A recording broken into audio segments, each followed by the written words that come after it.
À une altitude de 550 mètres, ce trou au cerf est en fait un beau cratère aux formes parfaites. 80 mètres de profondeur et de 180 mètres de diamètre.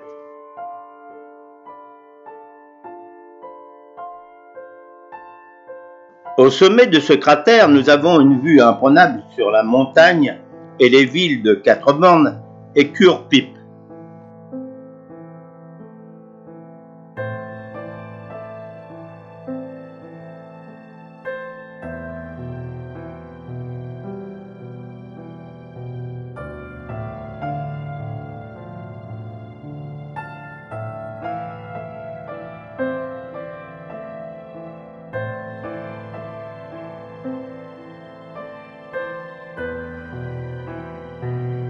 Continuant vers les chutes du Tamarin, j'avais remarqué qu'un vélo nous suivait.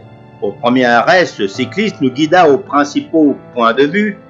Eh ben oui, et c'est un guide en vélo.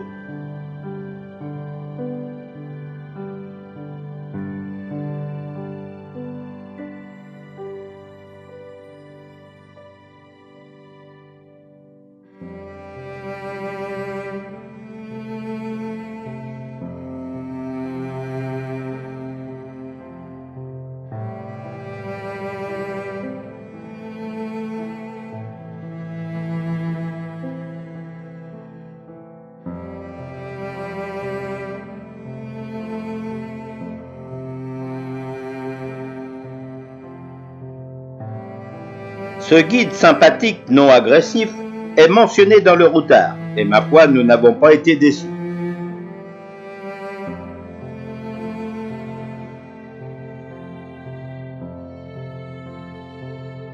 En plus, il nous indique un raccourci de 10 km pour redescendre vers la côte.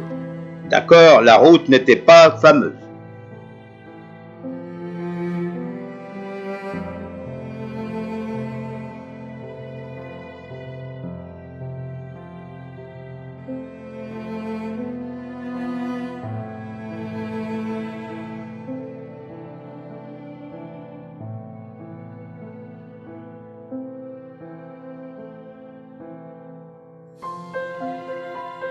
Construit en 1910 par les Anglais, le phare d'Albion est le seul phare de l'île Maurice encore en activité.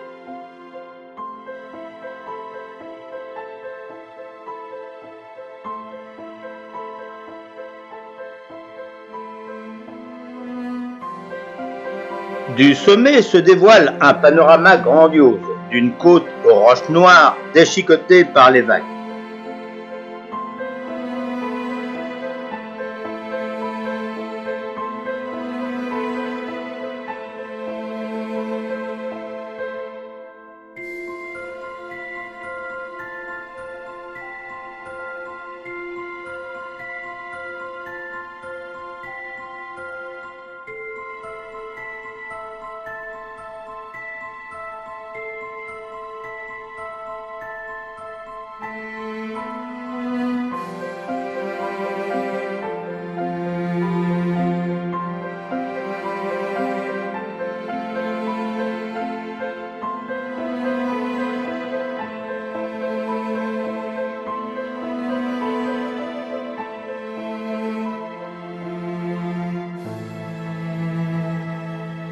Flic-en-Flac possède une belle plage de sable doré en arc de cercle, s'étend entre rangées de fil à eau et eau turquoise, fermée à l'horizon par la silhouette massive du morne Brabant.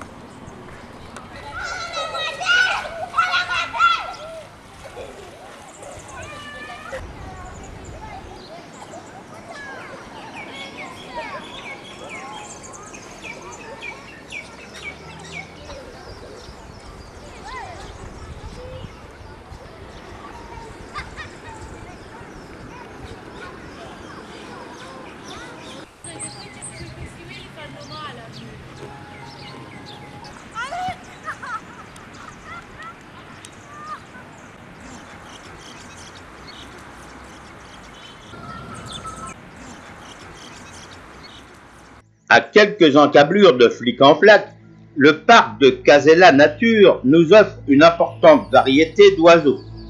Plus de 2000 multicolores de 150 espèces différentes.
Avec les montagnes du Rempart et des Trois Mamelles en toile de fond, les Salines forment un beau cliché. Le climat sec et chaud de cette région permet de produire suffisamment de sel pour la consommation de l'île.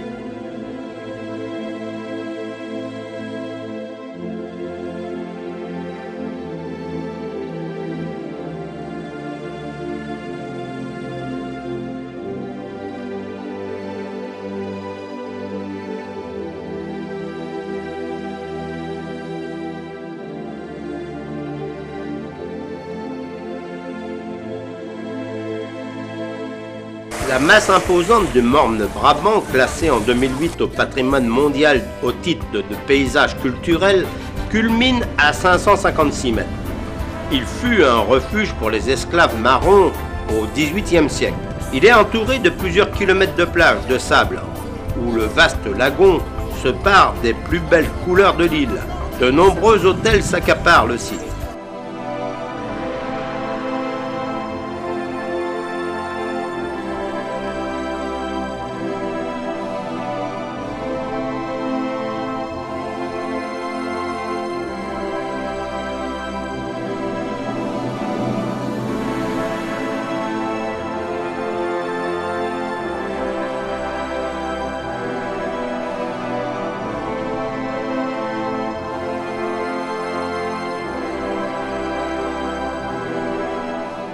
Direction Chamarel, en empruntant une petite route enlacée d'où on découvre la baie du morne Brabant.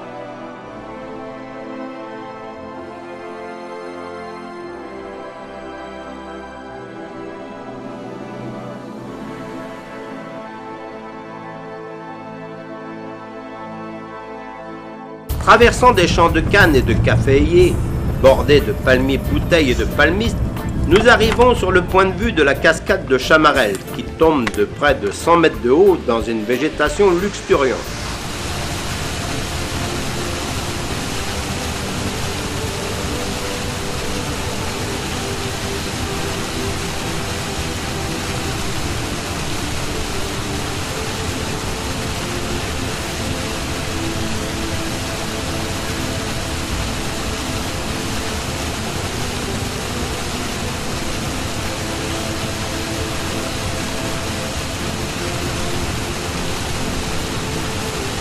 À 1,5 km, la piste débouche sur les fameuses terres de couleur.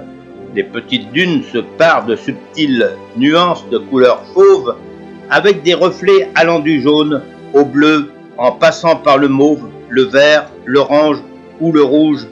Et ce phénomène provient de cendres volcaniques mises à jour par l'érosion.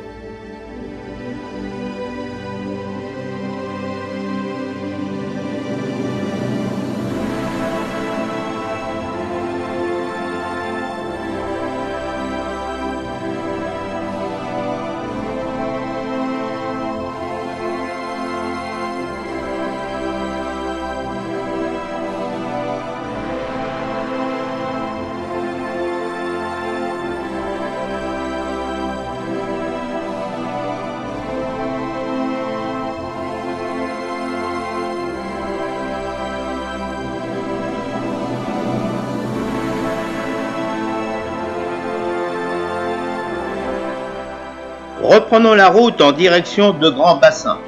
Nous passons à côté de la distillerie de rhum de Chamarel.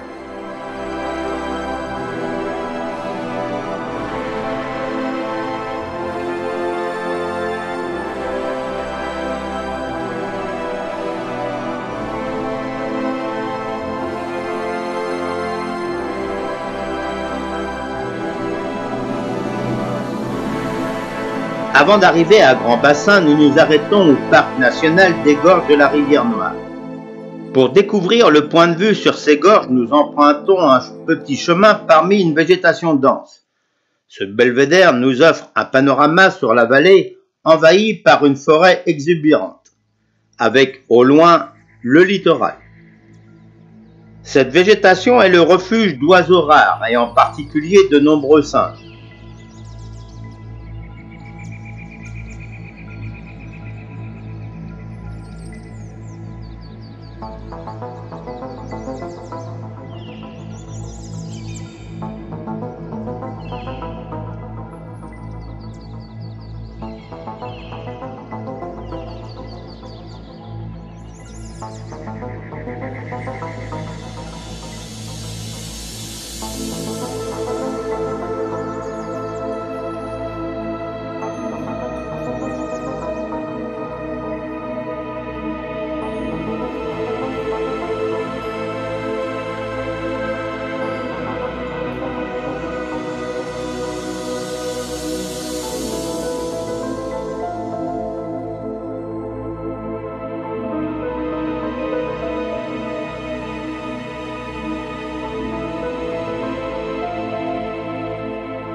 Un peu plus loin, une autre cascade, un peu masquée par la végétation.